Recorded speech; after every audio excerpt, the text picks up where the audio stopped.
Hello friends, welcome to my YouTube channel. आज हम लोग MP board class 10 chapter number maths का chapter number 4 के क्वेश्चन बैंक का सॉल्यूशन देखने वाले हैं। इस चैप्टर का पार्ट फर्स्ट ऑलरेडी मेरे यूट्यूब चैनल पर अपलोड हो गया है। यदि आपने अभी तक नहीं देखा है तो पहले आप उससे जाकर देखिए, फिर आप इसे देखिएगा। चलिए स्टार्ट करते हैं। क्वेश्चन नंबर 5 कह रहा है कि 6x² माइनस एक्स माइनस 2 बराबर 0 के मूल यहाँ हमको निकालना है। ठीक है, तो हम यहाँ पे गुणनखंड की मदद से मूल निकालेंगे। ठीक है, अब गुणनखंड में क्या होता है, सबसे पहले हम क्या करेंगे, x² के सामने वाला और ये -2, ठीक है, ये दोनों आगे पीछे वालों का दोनों का गुणा करना होता है। तो ये गुणा किया तो हमको क्या मिला, -12। अब -12 को हमें ऐसे फैक्टर करने हैं कि ये जोड़ने घटाने पे ये यहाँ बीच में क्या दिया, x के सामने क्या है, एक आना चाहिए। ठीक है, तो हमने फैक्टर सोचा 1 × 12, ठीक है, फिर 2 × 6 है ना, फिर 2 × 6 में देख 12 में 1 जोड़ा 13 हो रहा है, घटाएंगे तो 11, तो ये तो हो ही नहीं सकता। 6 में 2 जोड़ा तो 8 हो रहा है, 6 में 2 घटाए तो 4, ये भी नहीं हो सकता। फिर 3 और 4 में हमने ये देखा कि 4 में से 3 जो है वो घट जाएगा, तो हमें पता चल गया कि ये पेयर जो है वो यहाँ पे यूज होने वाला है। अब हमें ये पता है कि दोनों का मल्टीप्लाई जो है वो क्या आ रहा है, -12 आ रहा है। तो हमें बीच में क्या लाना है, माइनस का x यानी -1 लाना है।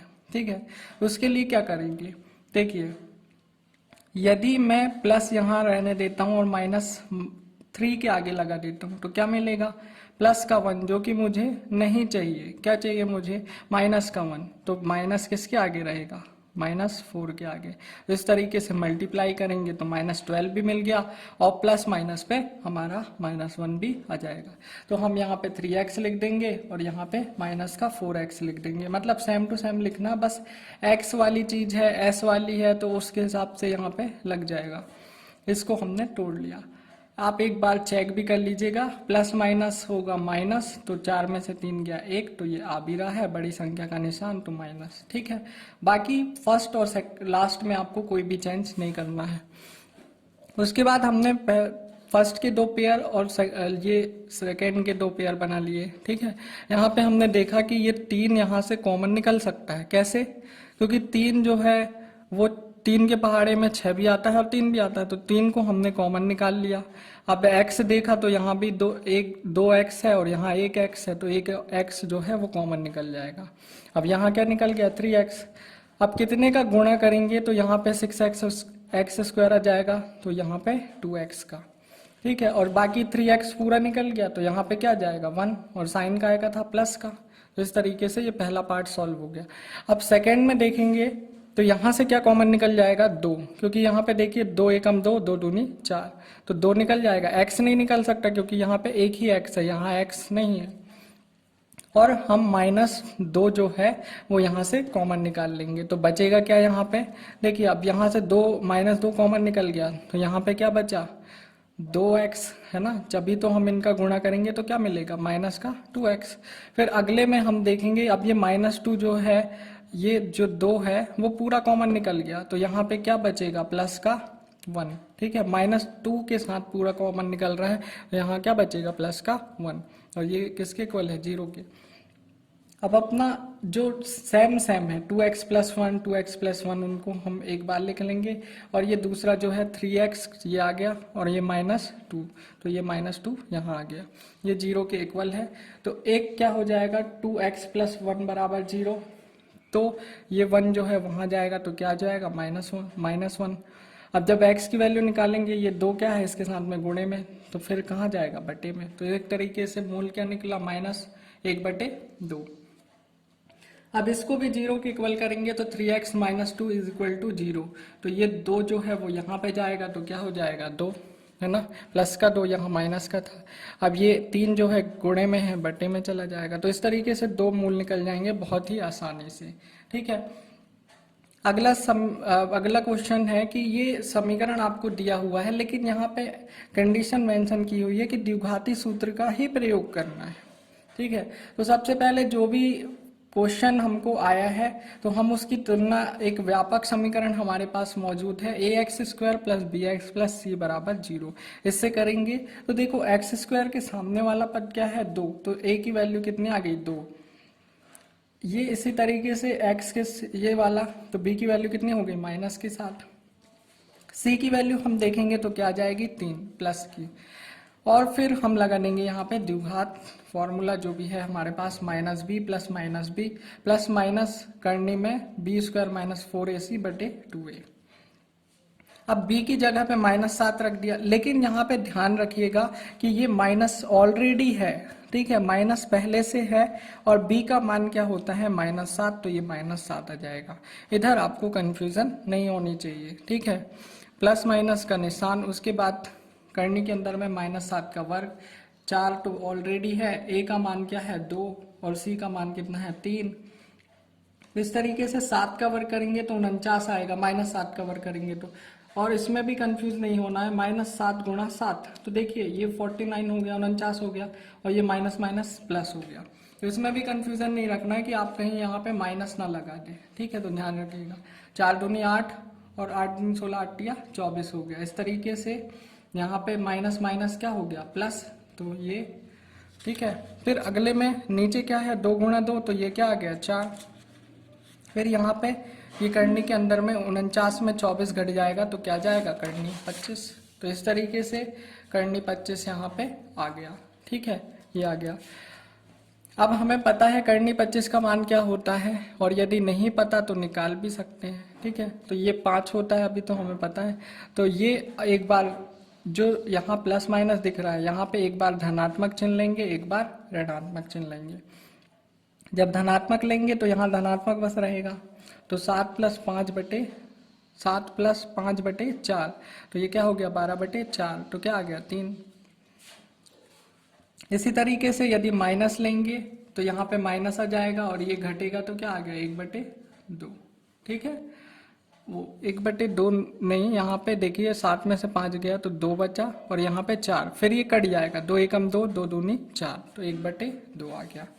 अगला क्वेश्चन दिया है 2 ऐसे क्रमागत विषम धनात्मक पूर्णांक ज्ञात कीजिए, है ना, जिनके वर्गों का योग क्या है 290। तो सबसे पहले आपको पता रहना चाहिए कि विषम पूर्णांक क्या है, धनात्मक, ये सब। तो पूर्णांक की बात यदि हम करें तो 1 2 3 4 है ना, यहाँ पे धनात्मक बोला है इसलिए। अब हमने कोई भी यहाँ पे विषम बोला है तो विषम संख्या जैसे 1 को ले लिया, अब क्रमागत यानी एक के बाद एक आनी चाहिए, तो ये आ गया। अब इसके बाद क्या विषम संख्या आती, 2 विषम संख्या नहीं है, अगली क्या है 3 है, तो कितना ऐड करना पड़ रहा है +2। तो इसलिए हम यहाँ पे लिखते हैं कि पहली धनात्मक जो संख्या है, मतलब धनात्मक विषम पूर्णांक है, वो x है, तो दूसरा क्या हो जाएगा x + 2, यानी x से 2 ज्यादा मिलेगा। अब जैसा जैसा क्वेश्चन में बोला है वैसा वैसा कंडीशन हम लगा देंगे। सबसे पहले बोला है वर्ग, तो दोनों का क्या करेंगे वर्ग, ये पहली संख्या का वर्ग और ये दूसरी संख्या का वर्ग, और उसके आगे एक और कंडीशन लगी है वर्गों का योग, तो प्लस लगाएंगे, और ये इनका योग कितना है 290। इस तरीके से x² का x² रहेगा, x + 2 का होल स्क्वायर, यानी यहाँ सर्व समीकरण लगेगी कौन सी, a + b का होल स्क्वायर, जो कि क्या होती है a² + b² + 2ab। तो a² में अपना क्या आ जाएगा x², ठीक है, और b कितना है 2 का वर्ग यानी 4, फिर 2 ऑलरेडी फॉर्मूले में है, और a का मान क्या है x और b का मान कितना है 2, तो 2 गुणा x गुणा, यहाँ मैं ब्रैकेट में लिख देता हूँ 2 गुणा x गुणा 2, तो ये कितना आ जाएगा 4x। तो इस तरीके से ये आया हुआ है, और यहाँ पे क्या चल रहा है 290। अब यहाँ 290 यहाँ पे आएगा तो कैसा हो जाएगा माइनस का, ये प्लस ये माइनस ये प्लस, तो प्लस माइनस माइनस, 290 में से 4 घट जाएगा तो क्या जाएगा 286, और साइन कौन सा रहेगा बड़ी संख्या का, तो माइनस, ठीक है। उसके बाद हम देख रहे हैं कि यहाँ पे 2 है, फिर 4 है, फिर मतलब इसको हम छोटा कर सकते हैं, तो हमने पूरे समीकरण को 2 से भाग दे दिया। 2 से भाग दे दिया तो क्या हुआ कि 2 ये यहाँ से हट गया, 2 दूनी 4, तो ये 2 आ गया, और इसको काटेंगे तो 2 एकम 2, 2 चौके 8 और 2 तिया 6, इस तरीके। अब हमारे पास फिर से अगेन द्विघात समीकरण हम लगाने वाले हैं, यहाँ पे द्विघाती सूत्र, सॉरी, है ना। तो यहाँ पे जो व्यापक समीकरण है ax² + bx + c बराबर 0, तो इससे इसकी तुलना करेंगे तो a का मान कितना आ जाएगा, यहाँ पे कितना है 1, तो b का मान कितना आ जाएगा प्लस का 2, और c का मान कितना आ जाएगा माइनस का 143। ठीक है, उसके बाद द्विघाती सूत्र लगा देंगे, तो यहाँ पे क्या है minus B plus minus B करने के अंदर में b² - 4ac बटे 2a। अब b का मान क्या है 2 बस है, तो यहाँ पे क्या आ गया 2, और माइनस कौन सा है फॉर्मूले वाला, और प्लस माइनस फिर करने के अंदर में 2 का वर्ग 4 फॉर्मूले का, a का मान कितना है 1 और c का मान कितना है -143, तो यहाँ क्या आ गया -143। फिर a का मान कितना है 1, तो यहाँ पे क्या आ गया 1। इस तरीके से आगे जब क्वेश्चन सॉल्व होगा तो देखिए यहाँ पे -2 वैसे का वैसा है, यहाँ पे प्लस माइनस, और फिर यहाँ पे 2 का वर्ग करेंगे तो 2 का वर्ग क्या आएगा 4, और फिर अगले स्टेप में ये माइनस माइनस क्या हो जाएगा प्लस, और 143 में 4 का गुणा करेंगे तो हमें क्या मिलेगा 572। 572 में 4 जो है जुड़ जाएगा तो क्या जाएगा 576। अब हम इसका क्या कर सकते हैं, करने से यदि बाहर निकालना है इसको, ठीक है, तो हमको इसको क्या करना पड़ेगा, तो हम इसको वैसे तो भाग विधि एलसीएम जिससे चाहो आप सॉल्व कर सकते हो। जैसे क्या है 576, तो 5 1 हो गया और ये डबल जोड़े, भाग विधि से मैं निकाल रहा हूँ, तो पहले गुणा करना पड़ेगा, 2 दूनी 4, तो इस तरीके से यहाँ पे 4 आया, तो माइनस होके यहाँ कितना बचा 1, और ये सेम टू सेम उतार देंगे 76। अब यहाँ कितना है 2, तो यहाँ पे कितना जुड़ेगा 2, इस तरीके से 2 2 4। अब यहाँ पे कितने का, यहाँ भी वही नंबर आना चाहिए और यहाँ पे भी वही नंबर, तो वो नंबर आने पर जो गुणा, तो यहाँ पे भी 4 आएगा और यहाँ पे कितना आएगा 4, तो 4 में 4 का गुणा करेंगे तो क्या 16, तो 44 में 4 का करके देख लेंगे तो हमको क्या मिल जाएगा 176। 4 चौके 16, एक बचा 4 चौके 16 और 1 76, तो इस तरीके से ये क्या हो गया पूरी तरह से कट गया। तो हमारा आंसर यहाँ पे क्या आ गया 24, यानी इसका जो मान है वो कितना आ गया 24, तो यहाँ पे इसकी जगह क्या रख देंगे 24। ठीक है, अब यहाँ क्या है प्लस माइनस, तो एक बार धनात्मक चिन्ह लेंगे एक बार ऋणात्मक चिन्ह, यहाँ धनात्मक लिया तो सिर्फ धनात्मक में, तो प्लस माइनस माइनस, तो 24 में से 2 गया 22, बड़ी संख्या का निशान यानी प्लस, फिर 2 से कट जाएगा तो कितने बार कटेगा 11 बार। अब यहाँ पे हमने पहला पूर्णांक क्या बोला था कि वो क्या है x है, तो पहला पूर्णांक x है तो x की वैल्यू क्या आ गई 11, और दूसरा पूर्णांक क्या है, दूसरा पूर्णांक बोला था x + 2, तो यहाँ पे क्या हो जाएगा x + 2 यानी 11 + 2 = 13।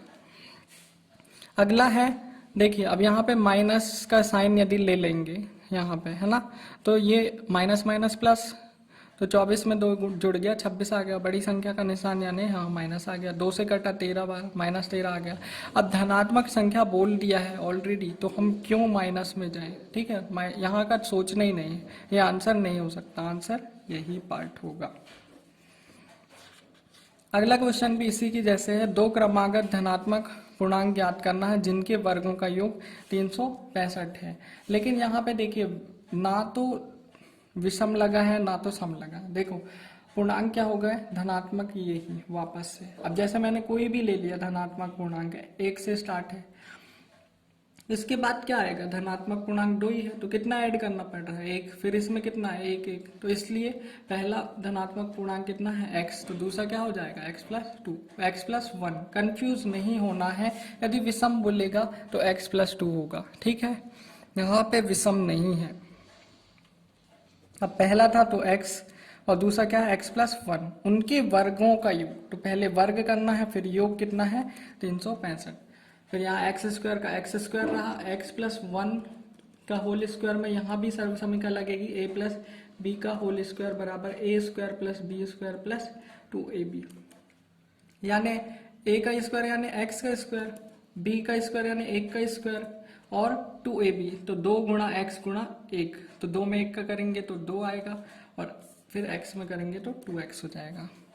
फिर ये 365 यहाँ आया तो ये कैसा हो जाएगा माइनस का, तो प्लस माइनस क्या हो गया माइनस, तो 365 में 1 गया बचेगा 364, बड़ी संख्या का निशान, तो यहाँ पे माइनस। अब यहाँ पे भी दिख रहा है कि 2 से कट जाएगी सब चीज़ें, तो 2 से भाग दे देंगे, 2 एकम 2, 2 एकम 2, फिर 2 एकम 2, फिर 1 बच गया, 2 अट्ठे 16 और 2 दूनी 4। इस तरीके से फिर यहाँ पे द्विघात सूत्र यदि लगाना है तो व्यापक समीकरण से हमें इसकी तुलना करना पड़ेगा। फिर a की वैल्यू कितनी मिल जाएगी 1, b की वैल्यू कितनी मिल जाएगी 1 और c की वैल्यू कितनी मिल जाएगी -182। तो इस तरीके से हम ये मान जो है अपने द्विघात समीकरण में द्विघात सूत्र में रख देंगे। क्या होता है -b प्लस माइनस b करने के अंदर में b² - 4ac। तो यहाँ पे b का मान कितना था 1 था, b का मान कितना था 1 था, a का मान कितना था 1 था और c का मान कितना था -182। तो ये माइनस प्लस का ध्यान रखिएगा, ये माइनस माइनस क्या हो जाएगा प्लस। फिर क्या होगा 1 का वर्ग क्या होता है 1, ठीक है, और 4 गुणा 182 कितना हो जाएगा 728, ठीक है। 728 में 1 जोड़ेंगे क्या जाएगा 729। इस तरीके से इसको भी यदि हम सॉल्व करें भाग विधि से 729 को यदि निकालना है बाहर, तो देखिए ये पेयर बन गए, एक पहले वाला और एक ये दूसरे वाला। तो कितने का गुणा कर सकते हैं 2 दूनी 4, 3 तिरका 9, तो 2 दूनी 4, यहाँ पे 4 आ गया। फिर माइनस होगा तो यहाँ पे क्या बचा 3 बच गया और यहाँ पे क्या बचा 29। फिर जो संख्या यहाँ लिखी इसको यहीं लिखेंगे, प्लस का निशान लगाएंगे, 2 2 4 हो गया। और यहाँ जो संख्या लिखेंगे वहाँ यहाँ पे भी वही लिखना पड़ेगा, ठीक है। तो अभी तो मुझे पता है, तो मैं यहाँ पे क्या कर देखता हूँ, यहाँ भी 7 आ गया, यहाँ भी 7। 47 में 7 का गुणा करेंगे तो क्या आएगा 43 में 7 का गुणा करेंगे तो यहाँ पे 329 मिल जाएगा, जो कि पूरी तरह से कैंसिल आउट हो जाएगा। तो इसका मान क्या आ गया 27। तो इस तरीके से 27 मिल गया। अब देखिए एक बार धनात्मक चिन्ह लेना पड़ेगा, एक बार ऋणात्मक, ठीक है। यहाँ पे प्लस ले रहे हैं तो सिर्फ प्लस बस आएगा, तो प्लस माइनस माइनस, तो 27 में 1 गया 26/2, तो क्या आ गया 13।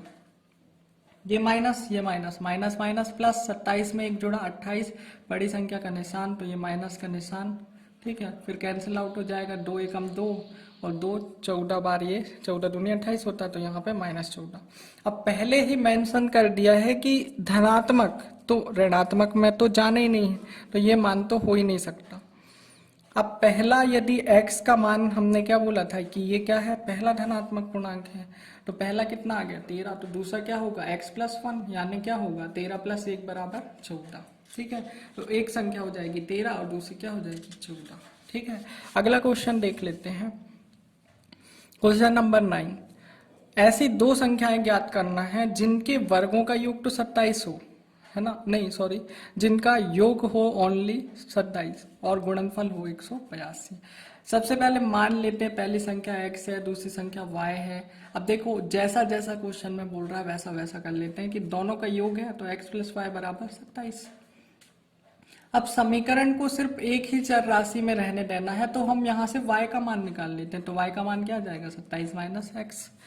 अब गुणनफल बोला है, देखो अगले उसमें बोला है गुणनफल, तो x गुणा y = 182। तो 182 की जगह अब y की जगह पे क्या रख देंगे 27 - x बराबर 182। अब ये x अंदर जाएगा तो क्या हो जाएगा 27x, x अंदर जाएगा तो x², फिर ये 182 यहाँ आएगा तो -182। अगला, अब ये जो है x² वाला पद पहले लिख दिया, फिर 27x को यहाँ लिख दिया और -182 को यहाँ पे। अब माइनस यदि सब में से कॉमन निकाल देगा तो देखिए ये x² प्लस का हो गया, 27x पहले प्लस का था माइनस का हो गया, और ये माइनस का था तो प्लस का हो गया, ठीक है। अगला अब क्या करेंगे, द्विघाती इसका व्यापक समीकरण जो होता है उससे तुलना कर लेंगे। तो a की वैल्यू कितनी आ गई 1, b की वैल्यू कितनी आ गई -27, c की वैल्यू कितनी आ गई 182। अब द्विघाती जो सूत्र होता है उसमें मान रख देंगे।